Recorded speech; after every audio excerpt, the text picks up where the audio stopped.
بسم اللہ الرحمن الرحیم۔ السلام علیکم۔ مزمل وائس آفیشیل میں خوش آمدید۔ ایک دن میں نے اپنے گھر کے باہر ایک لنگڑا فقیر دیکھا۔ اس نے مجھ سے کہا، بیٹا مجھے 1 روپیہ دے دو۔ یہ سن کر میں ہنس پڑا اور اس سے کہنے لگا، ارے بابا، آج کل کے فقیر تو 100-200 سے کم نہیں لیتے اور تو اس دور میں بھی 1 روپیہ مانگ رہا ہے۔ یہ سن کر وہ خاموش ہو گیا۔ میں نے جیب سے 1000 کا نوٹ نکالا اور اسے دے دیا، مگر اس نے لینے سے انکار کر دیا۔ کہنے لگا، بیٹا یہ رکھ لو، جس دن تمہارے پاس 1 روپیہ ہو مجھے دے دینا۔ میں جلدی میں تھا، اس لیے اس کی بات سن کر مسکرایا اور آگے بڑھ گیا۔ میں بہت امیر آدمی تھا اور ہر شہر میں میرا ایک گھر تھا۔ میں اس گھر میں کئی مہینوں بعد ایک ضروری کام کے سلسلے میں آیا تھا اور جلد یہاں سے چلا جاتا، مگر وہ فقیر روز میرے گھر کے سامنے آ بیٹھتا اور آتے جاتے مجھ سے 1 روپیہ مانگتا۔ پھر ایک دن میں نے اس سے پوچھ لیا کہ تم مجھ سے 1 روپیہ ہی کیوں مانگتے ہو؟ یہ سن کر وہ فقیر کہنے لگا، جس دن تم مجھے 1 روپیہ دو گے میں تمہیں یہ بات بتا دوں گا۔ مجھے دلچسپی ہوئی کہ آخر اس کے من میں کیا راز تھا، اس لیے اگلے ہی دن میں 1 روپیہ لے کر اس فقیر کے پاس آ بیٹھا اور اس نے 1 روپیہ لیتے ہی ایک ایسا انکشاف کیا جسے سن کر میں ششدر رہ گیا، کیونکہ وہ فقیر اور میرا نام باسط ہے اور میں ایک بہت بڑے بزنس کا مالک ہوں، مگر یہ دولت میرے باپ دادا سے مجھے ورثے میں نہیں ملی تھی، بلکہ میں نے اپنی قابلیت سے خود کمائی تھی۔ مجھے یاد ہے کہ جب میں چھوٹا سا تھا تو میری ماں سموسے بنا کر ایک اسکول میں بیچنے جاتی تھی۔ جب میں اس سے پوچھتا تھا کہ ماں تو کس کے لیے اتنی محنت کرتی ہے، تو وہ کہتی تھی کہ میں یہ سب اپنے بیٹے کے لیے کرتی ہوں تاکہ وہ پڑھ لکھ کر بڑا آدمی بن جائے۔ تب میں نیا اسکول جانے لگا تھا اور وہ بہت خوش تھی۔ غریبی کے باوجود اس نے مجھے اس شہر کے سب سے اچھے اسکول میں داخل کروایا اور اس کی فیس بہت زیادہ تھی۔ چونکہ میری ماں پڑھی لکھی نہیں تھی، اس لیے تو ماں نے گھر کے پاس ہی لڑکیوں کے اسکول میں نوکری کر لی اور وہ سموسے بنا کر بریک ٹائم بیچتی تھی اور یہ سب وہ میرے فیس بھرنے کے لیے کرتی تھی۔ مگر اس وقت میں یہ سب نہیں جانتا تھا، اس لیے ماں سے طرح طرح کے سوال پوچھتا تھا، لیکن ماں یہ سب کام تو میرے باپ کو کرنے چاہیے تھے، وہ یہ کام کیوں نہیں کرتا؟ تب میری ماں مسکرا کر کہتی، پتہ ہے جب تو پیدا ہوا تو میں نے تمہارے باپ کو لفٹ کرانی چھوڑ دی، اس لیے تیرا باپ کہنے لگا کہ اب تیرا بیٹا ہو گیا ہے، اس لیے تجھے میری ضرورت نہیں ہے، اس لیے تیرا باپ اوپر اللہ کے پاس چلا گیا۔ یہ کہہ کر وہ میرا ماتھا چوم لیتی، لیکن ماں تمہیں میرے باپ کو اتنی جلدی نہیں جانے دینا چاہیے تھا، کیونکہ ابھی تو میں چھوٹا ہوں اور تمہاری مدد نہیں کر سکتا ہوں۔ یہ سن کر میری ماں کہنے لگتی، تو میری مدد کیسے نہیں کر سکتا؟ جا سامنے رکھے مرچ مسالے کے ڈبے اٹھا لا تاکہ میں جلدی سے سموسے بنا لوں، اور آج اگر تو اپنی کاپی پر 2 اسٹار لے کر اسکول سے واپس آیا تو تجھے 2 سموسے ملیں گے۔ ماں کی بات سن کر میں جھٹ پٹ ڈبے اٹھا لاتا۔ ماں کی یہی باتیں مجھے بہت بڑا اور ذمہ دار بنانے لگیں۔ گھر ہمارا اپنا تھا اور ہمارے گھر کی دوسری طرف لڑکیوں کا بہت بڑا اسکول تھا۔ پہل ماں اسکول ٹیچرز کے لیے چائے پانی لے جاتی تھی، پھر وہ اس کے کام سے اتنی متاثر ہوئیں کہ ماں کی اسکول میں نوکری لگا دی۔ اسکول کی صفائی پر ماں کو تنخواہ ملتی تھی، جس سے ہمارا گزارا اچھا ہو جاتا تھا، کیونکہ میرا باپ مر چکا تھا اور گھر میں ہم 2 ماں بیٹا ہی رہتے تھے۔ مگر ماں میرے لیے بہت اونچے خواب دیکھتی تھی۔ وہ چاہتی تھی کہ میں اس محلے میں رہنے والے ہزاروں لڑکوں کی طرح زندگی گزارنے سے کہیں بہتر زندگی گزاروں، اس لیے میری ماں خوب محنت کرتی تھی۔ میری ماں جانتی تھی کہ ہر سال یہ فیس بڑھتی جائے گی، اس لیے ماں اپنا کام بھی بڑھاتی جا رہی تھی تاکہ میری پڑھائی میں کوئی رکاوٹ نہ آئے۔ اس لیے میں بڑی آسانی سے کالج پہنچ گیا، کیونکہ میں جانتا تھا کہ میری ماں میرے لیے بہت بڑے خواب دیکھتی تھی۔ میں بھی ٹیوشن پڑھانے لگا، کیونکہ میں جانتا تھا کہ یونیورسٹی کی پڑھائی تو بہت ہی مہنگی تھی۔ اس لیے ہم دونوں ماں بیٹا محنت کرنے لگے، اور جب میری تعلیم مکمل ہوئی تو ہمیں لگا کہ ہماری منزل بہت آسان تھی، مگر ایسا نہیں تھا۔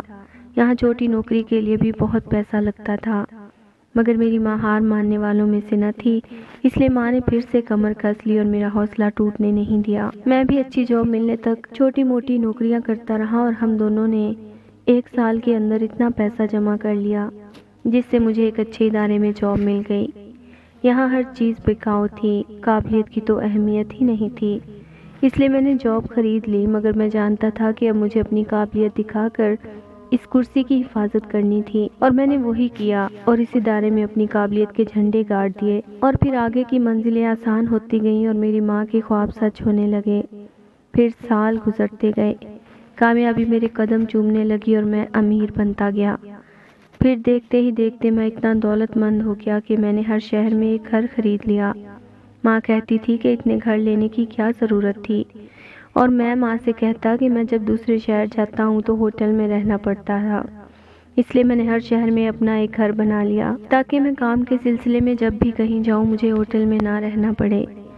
لیکن میرے یہ گھر خالی نہیں تھے بلکہ یہاں کئی ضرورت مند لوگ رہتے تھے۔ میں امیر ہو گیا تھا مگر ہم ماں بیٹے کو دولت نے مغرور نہیں کیا۔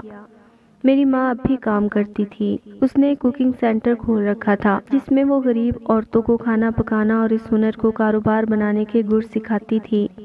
میرے پاس اتنی دولت تھی کہ ہم دونوں ماں بیٹا بیٹھ کر کھاتے مگر تب بھی یہ دولت ختم نہ ہوتی، مگر ہم اس دولت اور اپنی قابلیت کو دوسروں میں تقسیم کرنا شروع کر دیا اور لوگوں میں آسانیاں بانٹنے لگے۔ میری ماں نے اپنے آخری سانس تک محنت کی اور اس دنیا سے باعزت رخصت ہوئی۔ میں نے دیکھا کہ جس عورت کا ایک بیٹے کے سوا اس دنیا میں کوئی نہیں تھا، اس کے مرنے کے وقت ہزاروں لوگ اس کے لیے رو رہے تھے۔ پھر کئی مہینوں بعد میں اپنے گھر آیا تو میں نے اپنے گھر کے باہر ایک لنگڑا فقیر دیکھا۔ اس نے مجھ سے کہا، بیٹا مجھے 1 روپیہ دے دو۔ یہ سن کر میں ہنس پڑا اور اس سے کہنے لگا، ارے بابا، آج کل کے فقیر تو 100-200 سے کم نہیں لیتے اور تو اس دور میں بھی 1 روپیہ مانگ رہا ہے۔ یہ سن کر وہ خاموش ہو گیا۔ میں نے جیب سے 1000 کا نوٹ نکالا اور اسے دے دیا مگر اس نے لینے سے انکار کر دیا۔ کہنے لگا، بیٹا یہ رکھ لو، جس دن تمہارے پاس 1 روپیہ ہو مجھے دے دینا۔ میں جلدی میں تھا اس لیے اس کی بات سن کر مسکرایا اور آگے بڑھ گیا، مگر وہ فقیر روز میرے گھر کے سامنے آ بیٹھتا اور آتے جاتے مجھ سے 1 روپیہ مانگتا۔ پھر ایک دن میں نے رک کر اس سے پوچھ لیا کہ تم مجھے 1 روپیہ ہی کیوں مانگتے ہو؟ یہ سن کر وہ فقیر کہنے لگا، جس دن تم مجھے 1 روپیہ دو گے میں تمہیں یہ بات بتا دوں گا۔ یہ سن کر مجھے دلچسپی پیدا ہو گئی کہ آخر اس کے من میں کیا راز تھا۔ میں چونکہ بہت دولت مند تھا اس لیے اب میرے پاس 1 روپیہ نہیں تھا، بلکہ میں نے تو کئی سالوں سے 1 روپیہ کی شکل تک نہیں دیکھی تھی، مگر میں جاننا چاہتا تھا کہ وہ فقیر مجھ سے 1 روپیہ ہی کیوں لینا چاہتا تھا۔ اس لیے ایک دن جب مجھے گھر آتے ہوئے یہ بات یاد آئی تو میں نے سڑک پر گاڑی روکی اور ایک مانگنے والے بچے کو 100 کا نوٹ دے کر اس سے 1 روپیہ لے لیا اور پھر گھر آ کر گاڑی سے اترا اور 1 روپیہ لے کر اس فقیر کے پاس آ بیٹھا۔ میں نے اسے کہا، لے بابا، آج میں تیرے لیے 1 روپیہ لے ہی آیا ہوں۔ یہ کہہ کر میں نے وہ روپیہ اس کی ہتھیلی پر رکھ دیا، جسے دیکھ کر وہ فقیر روتا ہی گیا اور میں اسے حیران پریشان دیکھتا رہا۔